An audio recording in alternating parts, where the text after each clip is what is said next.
All right, with me today, I have Colonel B. He has agreed to participate in my study. Oh! Okay. All right, laughing through the ranks. Again, sir, thank you so much for being here. We'll jump right into our 15 questions here. So, the first question is, in your own words, what is the intended meaning of productive humor? And can you provide me an example of the time that you've seen productive humor used in a workplace setting? So, big picture, productive humor to me would be getting to it's breaking down barriers and allowing and getting to show other folks that you're human, get past the formalities of rank or position, and show them that you at the end of the day, when you take off, like for military, when you take off your uniform, or if you're a commander or a flight commander or whatever your position is, outside of that, you're still a human being. You're still someone that is there. And productive humor allows you to have more frank conversations with people. It shows that you're down to earth. You are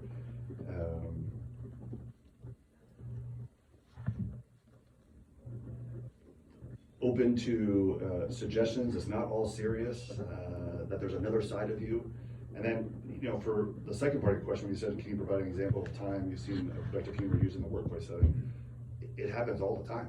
Every time, like for me, every time I go out and talk with troops, or every time we have a meeting, I don't care what the meeting is, there's usually a time in there where we can have a laugh, or we can make, someone has a funny, and it kind of takes away the monotony of the meeting. And with the troops, like as soon as you get them to laugh a little bit, man, they're opening up about all sorts of stuff and allowing other things to come forward. And through that, then you're like, oh, hey, since you mentioned that, what can I help you with? And all of a sudden they're like, oh, well, he just, made me laugh, and we shared a joke. Maybe he really does care. And so I would say we laugh every day in our workplace. Yeah. Sometimes it's at me. Sometimes it's at others. Sometimes it's what something funny people said, but they just didn't mean it the way it came out. Right. And it just makes the workplace more fun. People want to be around. They don't mind going to a meeting if it's long, if they know it's going to be just not monotonous and boring. They don't mind when you come out because it's not all business. Right. And you learn a lot about people because of that humor setting. Awesome. Now, we're gonna get into that in a subsequent question here, but what you're mentioning there is it lessens the tensions, right? Yep. It allows people to be more open. Absolutely. And it sounds like, from your perspective, you're able to kind of leverage that a little bit too, because by them being more open, especially right from the start, if they see you using humor, you're able to get them talking a little bit more about the focus of the meeting, right? And they're more likely to give their thoughts and opinions, right? Yeah, absolutely. No, that's awesome. Cool, sir. All right, well, let's jump to number 2. Have you ever implemented humor within a small group and have it not work? If so, would you mind sharing? Absolutely. So if your sense of humor doesn't fit in with the person you're talking to, or the group, or vice versa, because of like maybe age difference, what or people in your peer group know to be funny, but that other peer group isn't familiar with some of those things, right? You're like, well, okay, that sucked. You don't know what I'm talking about because you're the only one that's laughing.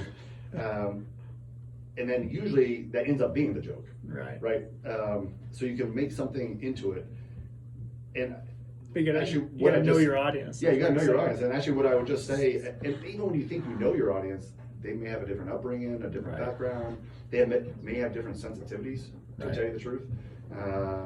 In career field X, whatever career field that is, there are some things that are more open. I'll say like a maintenance career field, which is a little bit more blue collar, security forces career field, a little bit more blue collar. There's things that fly that wouldn't maybe necessarily fly in a medical community that isn't as blue collar. It's more serious. It's patient confidentiality, PII.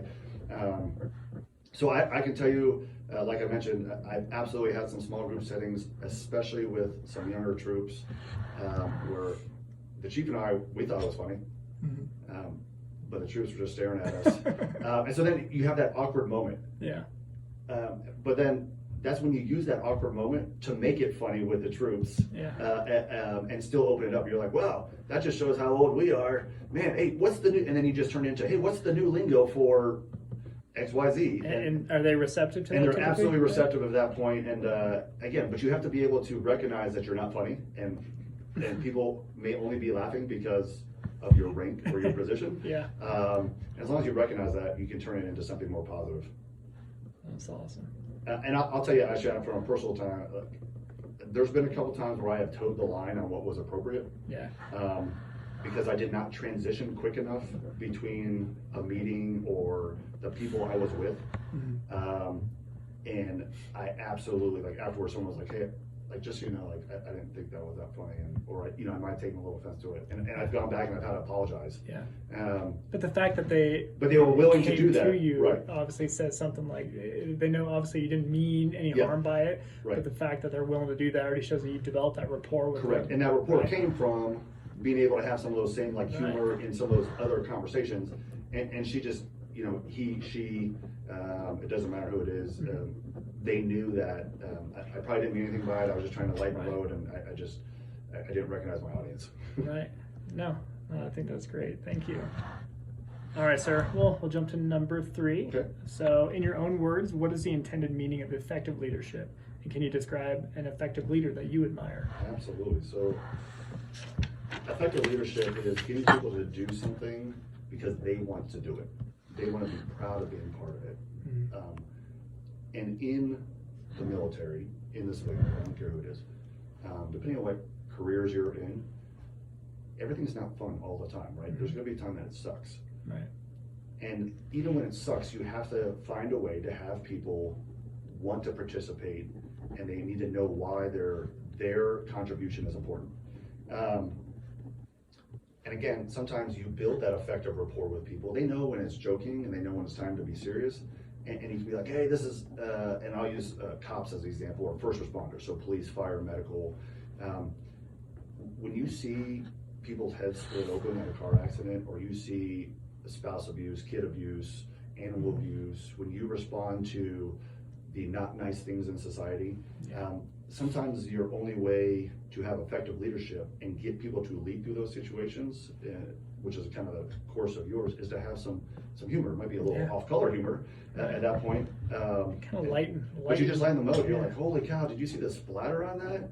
Oh man, that is crazy. And then people are like, oh man, that's pretty disgusting. Yeah, you're right. And, and for me, so I've been around a fair amount of senior leaders, and I've been around some not so good senior leaders.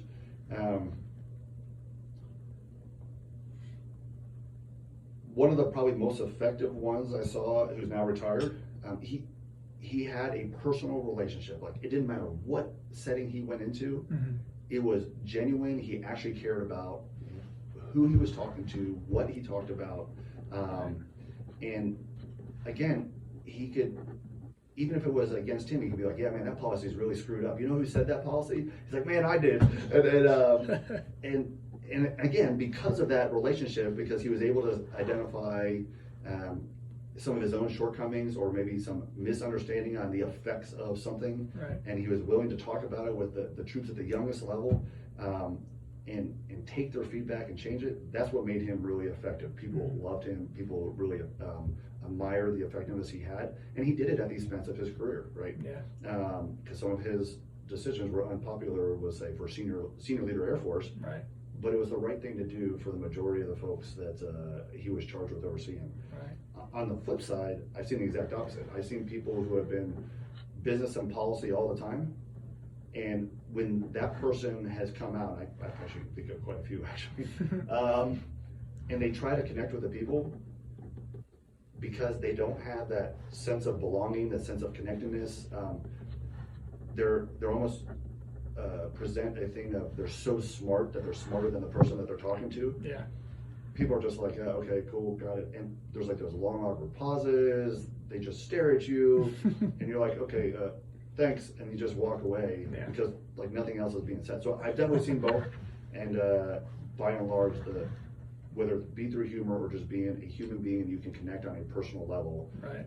through whatever it is that needs to be done. That's what has made people the most effective. I imagine you've heard this 1,000 times in your career, but I've only been in 7 years, and I've heard this a bunch. I mean, I've seen it too. Airmen are super smart. They'll see right through you Absolutely. if you're not being your authentic self. I know authentic leadership is kind of becoming more of a buzzword, right? But that's super true, right? I mean, they know when you're trying to force it. They know when you're not being your genuine self. Right. And it sounds like the leader that you just described is absolutely like that authentic leader, Right. and he was able to show his personality. Yeah, and in particular, he was consistent. Yeah. He didn't change because of who was around. He may have changed some of the jokes. He may have changed how he presented it, but at the end of the day, he was the same person. He brought up the same things. Yeah. And it wasn't because, a higher leader's around, I want to act all different. And then Right. around the troops, he was one way. Or when a troop and a leader was around, he always sided with the leader. Yeah. Like the leader. He was just consistent. Didn't matter who it was. Oh, that's super And that goes important. back to having credibility, right? And that goes Yeah. back to being genuine. Because if you just put on a show, as you mentioned, the folks are going to see through Yeah. it over time. Absolutely. Yeah, especially when a leader's around and you're acting a little different. Yep. Which we'll snip that out in a second. One other thing they made me think about while you're going through that was, I'll mention this. Another example that I heard before was the military. I mean, you gave a really good example there, given your career field, making light of maybe oftentimes rough situations, right? But making light of it to kind of unify the groups there, the individuals there. I've heard one of, an individual being in Afghanistan, mortars are coming in, but they're all taking cover, but they're laughing underneath Yep. the tables Absolutely. because of their terrible aim, right? So, Yep. but at surface value, if you were to tell that to civilian, like that may be like the most odd circumstance to be laughing when your life is in danger, really, Yep. like legitimately in danger. So, would you agree that the military is definitely unique in a sense when it comes to the time and place and the use of humor? It does, and I like to go above just the military and go towards like high stress career fields. Yeah. Again, first responder, not just military, so first responders, Right. Police, fire, EMT, rescue, sometimes even lifeguards, especially like the ocean rescue guys, cave rescue, guys that have a high stress, high performance, like potentially lives are on the line. Those are the ones that I have found have some of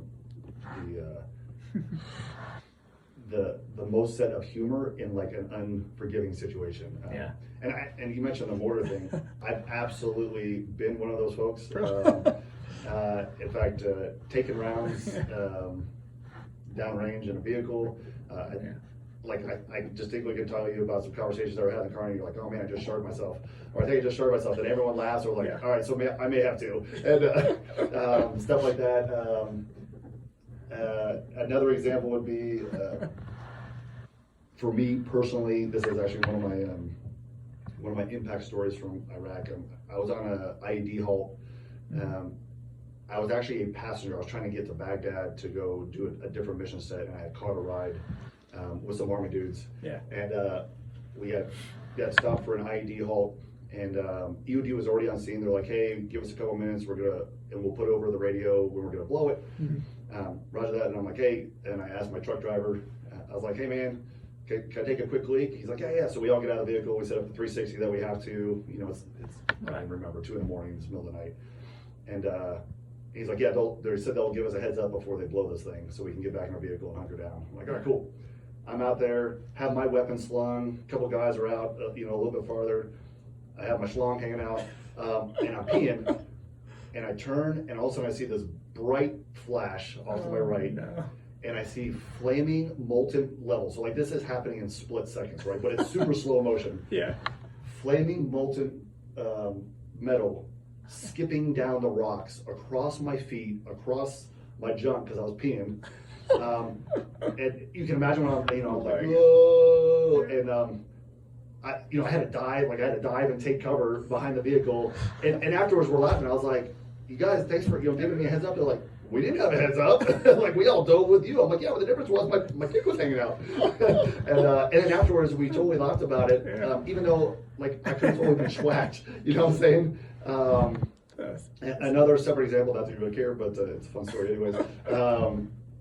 myself and a chief, we were on ATVs doing some perimeter checks in Iraq and checking on some clearance areas. And then we had dismounted because there were some rabid dogs, and we were trying to shoot away the rabid dogs from our area. Yeah. And I don't even remember why I did it, but there was something in the dirt, and I kicked it, not even thinking. And nothing happened, and it ended up being that was a primer for a explosive. It was a blasting cap that was sticking out of the ground that was attached to something And you else. kicked it. And I kicked it, and nothing happened. And he was like, "Hey man, that was a." Like he came back over and I was like, "Hey, what the hell's this?" Like just to get out of the ground. He's like, "Hey, dude!" Like, and we laughed about that. Like I still laugh about that. He's like, "Remember that time you kicked the plastic cap?" I was like, "Oh god." But we laughed about it because nothing happened. Yeah, that's like the most extreme example right there. Yeah, but we laughed about it because nothing happened, and that was our way to deal with a high stress environment. And at the end of the day, we came out of it, right? And we got smarter for it. I never kicked anything in the ground again. and of course, the next time we went out, the chief was like, "Hey, man, don't kick anything this time," and Roger that, thanks, and just to kind of reinforce a lesson. That's hilarious. So really, bottom line, it helps you deal with the high stress environment. Yeah, absolutely. Thank you for sharing those two examples. That's hilarious. All right, so where did we leave off? I think we're on 4. Okay. So what is the purpose of productive humor within a small group environment? And can you tell me about a time that you purposely used humor to improve the group's performance? Sure. So we kind of already mentioned this at least one time before, but it breaks things down on a human level. Mm-hmm. Shows that you care, that shows that you're genuine. And it opens up other conversations. So I can tell you, when you talk about the second part of the question, you can tell about the time purposely use humor to improve the group's performance. Most of the time I make fun of myself. Mm-hmm. Or I'll use myself as an example because one, it's easy to make fun of me, and two, I've probably done most of the stupid stuff the other troops haven't done yet. And so when I'm having a conversation, I'll be like, "Hey man, let's take for example, what happens if I acted like this?" And I'll just be a jackass, and I'll do something and they'll laugh because it's kind of funny when you're over exaggerating and doing stuff. And I'm like, or what happens if I do like this? And I'll be different. I'll be straight laced, I'll be loud, I'll be angry, right. And I'll give them another example. And then I'll turn around and say, okay, so which one would you want to deal with? Which one would you want to be? Right. Which one makes it easier to have a conversation? And then by them choosing, based off of me making fun of myself, it allows them to be like, "Oh man, well I don't want to be like the colonel when he's like that," or "I don't want to be like that jackass." Based off of that, they then know how they should act based off of how it may be perceived when you act it out in a funny manner. Why do, if you don't mind me asking, why do you? I think you know why, but why do you choose self-defeating humor as the go-to? Because it's easy, and that way I also don't make fun of anybody else, right? Okay. I don't put anybody else on the defensive. They're like, "Well, shit, he's already making fun of himself." Like, let's just keep it going. So it's just a little bit safer, especially with a group that you don't know that well, right? And if it's somebody that I don't interact with as much, and if it's a group that I know really well, then sometimes I won't use myself, right? I'll be like, "Hey, did you say I could use names for that?" You can't, no trouble. Like Nate Murray, my deputy. Yeah. Sometimes he says some pretty funny or stupid shit. And so then a couple hours later we'll be like, hey Nate, remember? And we're like, "Hey, da da da da da da," and we're all laughing about it. And he's like, yeah, I probably sounded pretty silly, huh? We're like, yeah. But I'll only do that in a group that I already know, I'm used to, and they have the ability to do that to me, and they do that to me. And you can be thick-skinned about it. Yeah, too. you can be thick-skinned. Yeah, if I know someone's not going to be thick-skinned about it, then usually I try to shy away. Right. Oh, that's awesome, sir. Thank you. All right, let's go to number 5. How do you implement humor within a small group? You kind of already alluded to that. And can you tell me about a time that it was positively received? So self-defeating tends to be your kind of the opening with a new group. I guess anything else you'd like to add on that? Humor that is based off of reality, humor that is based off of actual people's or things that have happened tends to come off better because it's probably something that other person has already experienced. If you're just making it up, I'm not a stand-up comedian, I can't make up stuff, but when you look at stand-up comedians, some of the funniest stuff they have is actually about things they physically observed and have retold the story. Right. And that is why I would say it's usually more positively received. And I'll use like actually at the gates. So when we had to start limiting folks at the gates right at the start of COVID operations, you know, myself, the chief, there's a whole bunch of people out there. Right. And not everybody was happy about it. And so for the first couple, you're like, hey, man, I know this really sucks. And you served much longer than me, but you look great though. You look like you're only 27 plus. And you can get them to open up about it. They don't take their anger out on the people out there. They're like, you know what? Okay, maybe it's not so bad. Hey, thanks for being open-minded about it. And then they turn around and they just come back later. Whereas when I've seen someone just hold a stern line the whole time, that stern line also gets a reaction from the person that's either in the vehicle or one-on-one that you're dealing with. If you can get them to open up about the situation a little bit, show them that you're in it together, and make fun of that situation a little bit, then it becomes more positively received, and you don't get the "you're an asshole," "screw you," "what is Colonel so-and-so doing," "whose stupid policy is this," you know. We heard it all too. Yeah, and you guys have heard it too. You're like, yeah, that is a stupid policy. Guess what? It affects me too. Yeah, no, exactly. No, thank you for that. Good example. So with retirees, so jumping to number 6 then. So how do you approach humor when in a small group? Can you tell me about time humor helped you lead a small group? So the key word here is approach. So how do you feel out a group right when you get there to know what's appropriate or not?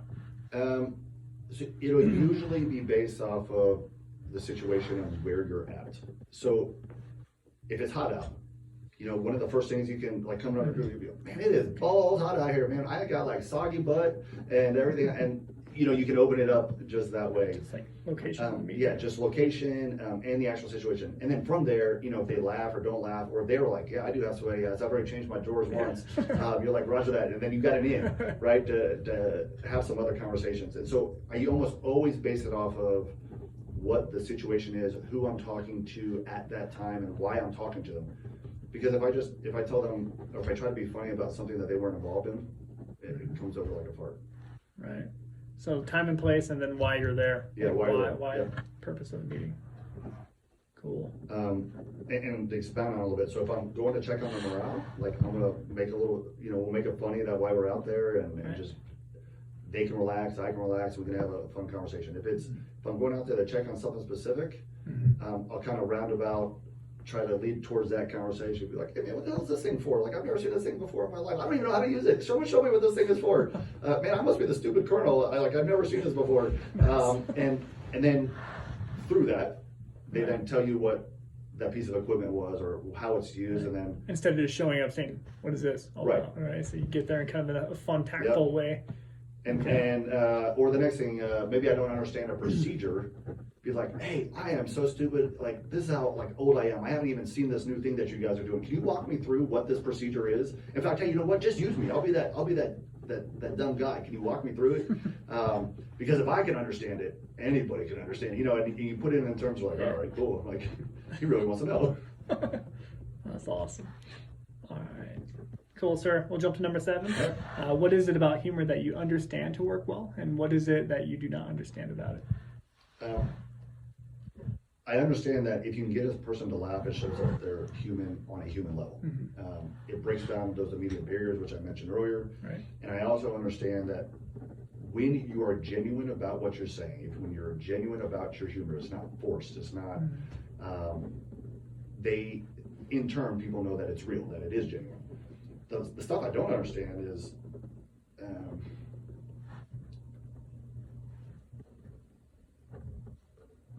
Maybe what that other person's reaction is, right? So I know it breaks down a barrier, right? But do they think that I'm less professional because of that? Do they think that we can be like that all the time, right? There's a time and a place, like, right? Like I mentioned, you know, in Iraq, like there's a time and place. Like we laughed about it after the fact, right? We laughed about during it a little bit, but you know. Sure shit, like if I'm having to pull my weapon on somebody, it's not the time to laugh. Right. And I don't know, because of how I've interacted with people in the past, how their next interaction might be with me. I don't know if they'll automatically open up, Right. or they're like, oh, this dude's never serious, or Like what's the lasting impact? what's the lasting impact, right? I don't know that, and sometimes we just don't know the lasting impact because we're not around. And Right. on the military leadership side, we tend to rotate every 2 or 3 years. Right. We're not there for 4, 5, 6 years like some of the other folks are. Now, on that note, because we PCS so often, we rotate out, we deploy, we all share, we have a lot of shared experiences, right? Mhm. We all share the same Air Force Corps values, right? Yep. That is instilled from day one. We all share Airman's Creed, right? Now, would you say, I guess it can go either way here, would you say that those shared experiences allow us to implement humor a little bit more comfortably within our small group settings, or the contrary? You need to be a little bit more, I don't know, careful with it. What do you think? I think honestly, it's somewhat of an impediment. If you only stick to the Air Force Corps, from we have shared core values. Yeah, we have shared core values, but we don't have shared experiences. Right. And how I grew up as an older guy is definitely different than how some of my 18, 19, and 20-year-old airmen are growing up right now. Or the backgrounds they came from, or what was acceptable to me is Right. definitely not acceptable to them. And so I would defer to, I think it makes it easier that we all signed up to say, I do, and defend something and be proud of being part of an organization that provides freedom to the rest of the 99.5% of the population. That is the shared experience. But as far as, service before self, excellence in all we do, some of that, the troops don't, Right. they don't really adhere to that, and they don't, like, it's not in their value, like, they don't believe it yet. Right. And so that's why I'm saying, like, I tend to shy away from just core values, because if that's all I do, they're like, oh, he's a corporate liner. No, I hear you. Awesome. All right, sir, we'll jump to number 8 then.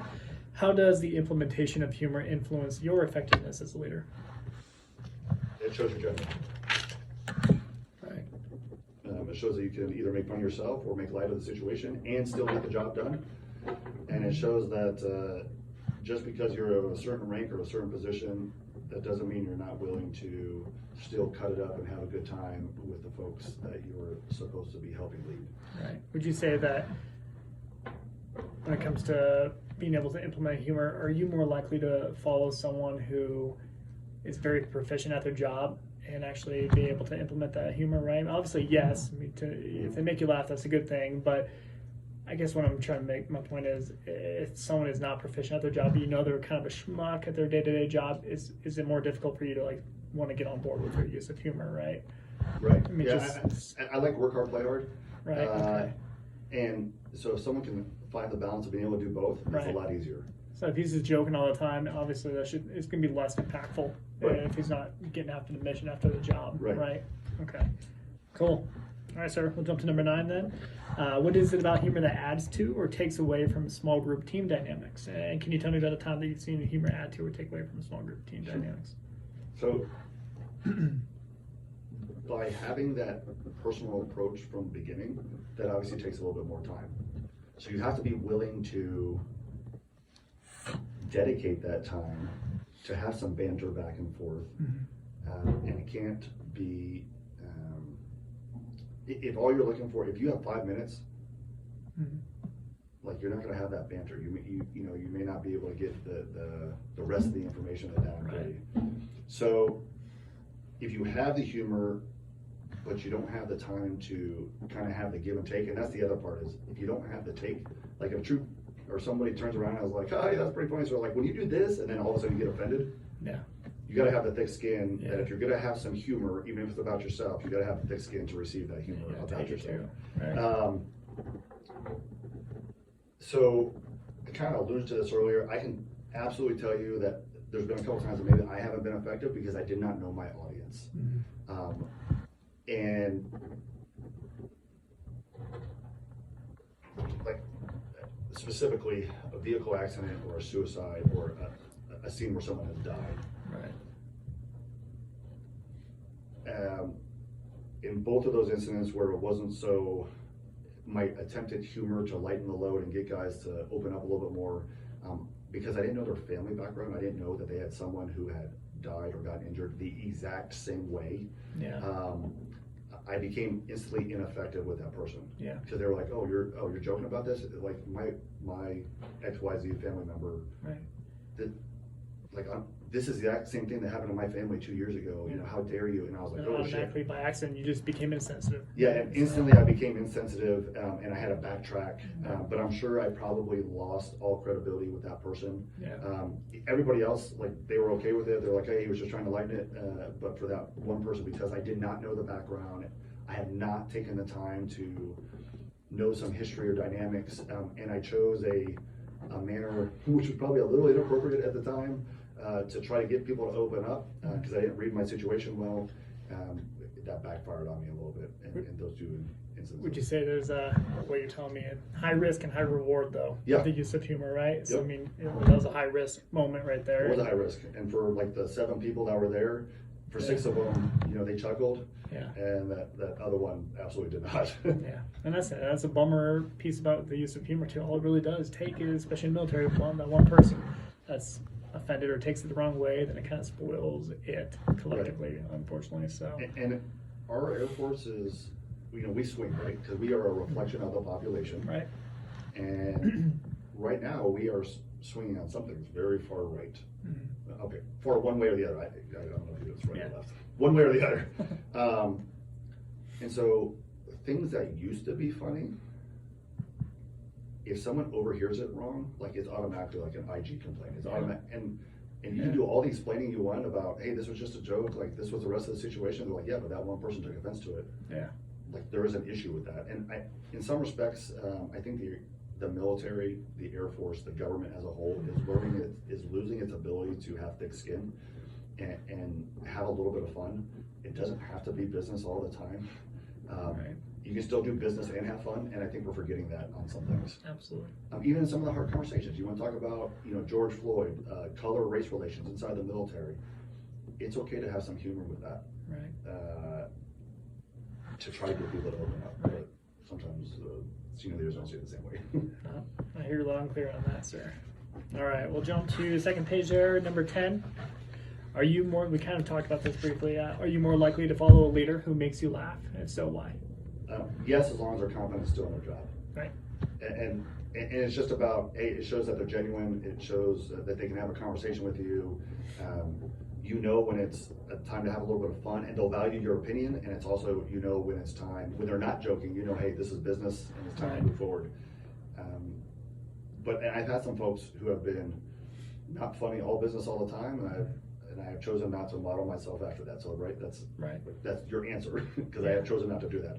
And I've also had some folks who were the best stand-up comedians, but they were incompetent at their job. And I can think of a very specific deployed location and a person. Yeah. He was funny. He could do stand-up comedy. He was hilarious. He just wasn't there. And so we'd love to see him in front of groups just for the entertainment value, but that's how we looked at him. He was just an entertainer, and there was no teeth. Like, we didn't take anything to him that was controversial, required a decision. We're just like, oh, whatever, he's not gonna make it. So You know? would you agree that it requires a good balancing act, Absolutely. right?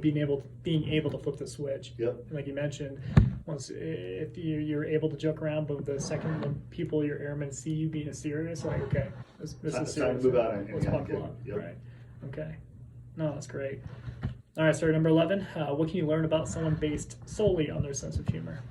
Their upbringing, how they were taught, or what they were taught by whoever their parental figures were, what was or was not acceptable where they grew up, and what type of environments they've been in. And obviously, if somebody has a off-color sense of humor, sometimes that is a kind of a quick snapshot look into, there might be a lot of other things that they also let slide. Right.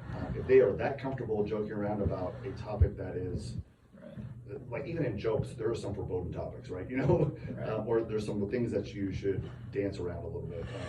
And when folks don't have any ability to do that, you're like, I think I need to watch that person. It might be a deeper rooted Yep. issue there. Okay. Oh, that's great. Thank you. All right, we'll do number 12.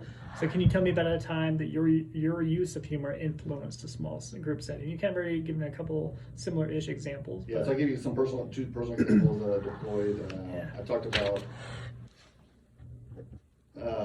some, not like a suicide and or bad vehicle accidents, I talked about those. So a different one would probably be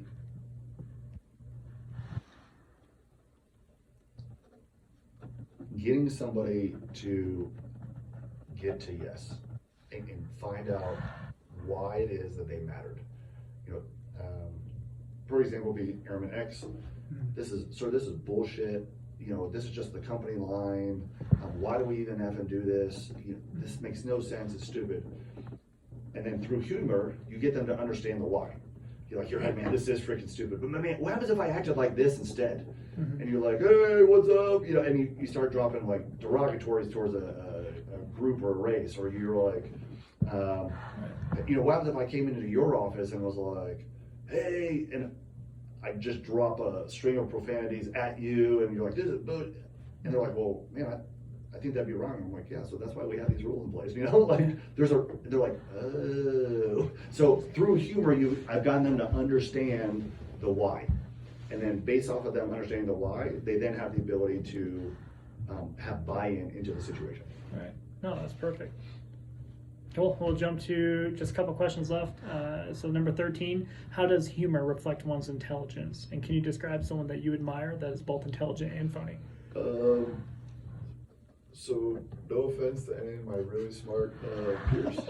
Yeah. I have found the more book-learned, intelligent folks, the less ability they have to connect with actual people. That's just a personal observation only. So they lack the social and emotional intelligence, Yeah. as you would say. So yeah, they could. They're like, the book said, if I said this, I would be funny. And so I have met very few folks in the military who I consider effective leaders that have been like off the charts intelligent and also had the ability to still relate with the folks. There's definitely a few. And actually our CSAF is one of them. The dude is smart. But if you've ever heard him talk in person, he can still have a personal conversation with you and not use big words just to make himself sound smart. Like, he is very down to earth. Right. You're like, holy crap, I can relate to that. Our SimSAF, the same thing, current SimSAF, Chief Master on the Air Force for the video recording. Same thing, like I've seen them in groups and they don't use big words just to use big words. Like they tailor it to the audience, again, going back to being able to tailor.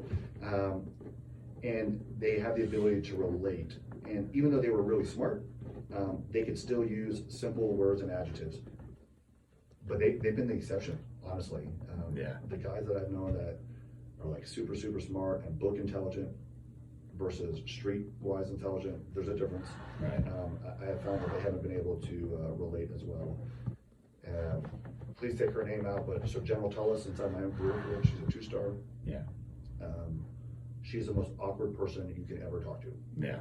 Her sense of humor is, she would like laugh at the table, you know, like just staring at her. But a smidge book smart then, huh? But she is absolutely, she is absolutely smart. And when she talks about the stuff that she is intelligent on, people listen because it's all business. Right.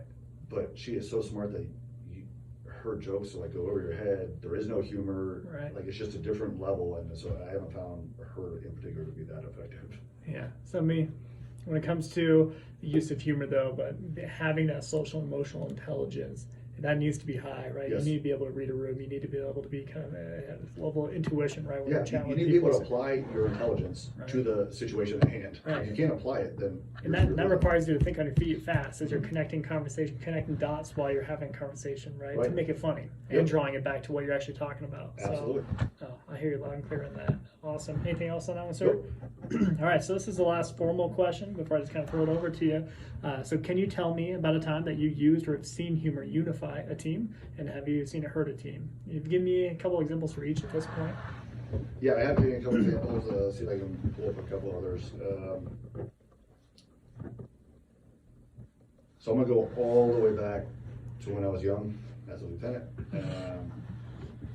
We had to respond, actually, I'll give 2 different examples from when I was a lieutenant. I had to respond to an alleged child abuse or a child case. We walked into the house, there was dog feces everywhere, dirty diapers just sitting on the floor, bruises on the kid, like trash, like just bags of open trash, and like it was just a horrible environment. And we had a lot of people that responded to that scene because of the rest of the circumstance. Yeah. We had a lot of folks who had kids, and I didn't have kids at the time. Not that I know of anyways. We had a lot of folks who responded to the scene, and that scene, just because of the poor conditions, a kid who didn't know the difference, right? How that child was being treated, it really affected a lot of our folks. And despite all that, even though we're dealing with the parents, we have Child Protective Services coming out and removing a child from the home instant, like right then, and watching that process. And so in this case, the abuse was happening mostly, this kind of sucks, on the mom's side, and the dad didn't want to say anything because he didn't want to get anybody in trouble, and he didn't want to get undue scrutiny into his career and stuff like that. He was just kind of complacent in it. People felt for him. We felt for the situation. And the one thing that really helped us at the end of the day, that kid was so happy, like when he saw other people. Like we had folks that are being stupid just to try to make that kid laugh. And as we started to have more people have fun with that little kid to try to distract that little kid from the incident, and a mom getting pulled off in handcuffs screaming, and everything else, that really unified. Like people are like, holy cow, even through all this, like look at that kid smile, like, and that's what everyone remembers. They don't remember the dog feces and everything that the kid was in. They remember this kid's smile. And actually to this day, like I still talk to some of my old fight stars. We're like, hey, remember that time we went to that? Yeah, I remember. Oh god, man, you remember that kid? I wonder what that kid's doing now. So that helped unify them to get through through that situation.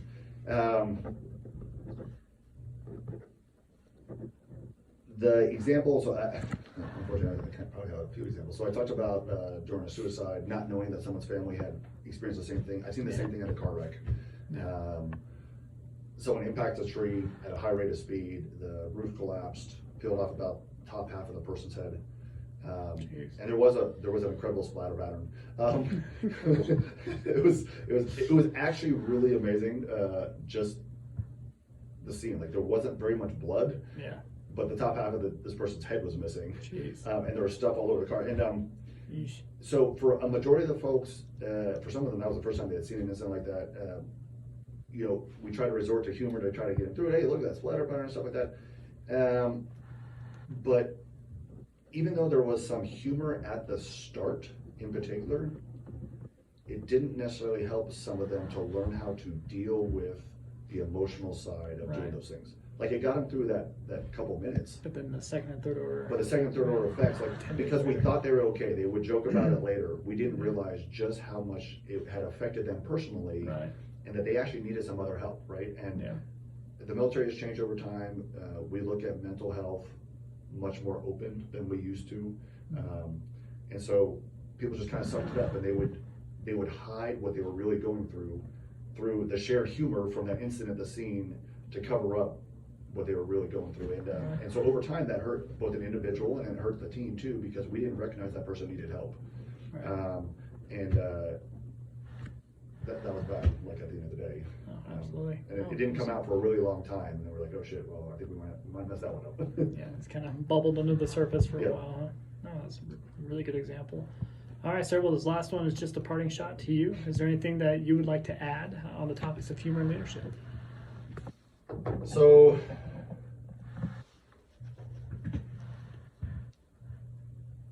there is sometimes a difference between, for the Air Force, I'm going to talk for the military very specifically, since you were talking about Air Force leadership. There's an Air Force that leadership desires or wants, and then there's a disconnect with how we get there. And some of probably the most effective folks I've seen at leading people, organizations, money, staff, I don't care, you pick it. At the end of the day, those attributes somehow didn't relate up. Even though everyone, they're like, man, this guy's great with people, he's a great tactical leader, he's a great operational leader, he's a great, holy cow, man, he can figure it out and make complex situations. And then somehow, because of that, there's a disconnect somewhere in the middle. I don't know if it's that person isn't the one that rose to the top at the end of the day. And you're like, all I saw was the butt shark go forward. Like, how did that happen? because he was really good on paper, Yeah. or he or she was really good at writing a package that made him or herself look good. But then you turn and you're like, but this is the guy that's actually the most effective. And so I have, Yeah. as much as it sucks to say, I have found a disconnect between what we say we want, but then who we actually move into the Promote. leadership positions Yeah. and promote. Yes, sir. I'm only just over 7 years, and I see that too. So, no, absolutely. Especially being exec for a year, I've witnessed how behaviors change coming into the front office and stuff of all ranks. Right? Absolutely So, true. but all right, sir. No, thank you for that. And again, that's a wrap on this. And thank you so much for taking your time to do this. I know you're very busy. Just something, Appreciate it. I would love to be able to read some of your results. So this is Absolutely. the type of stuff that really interests me.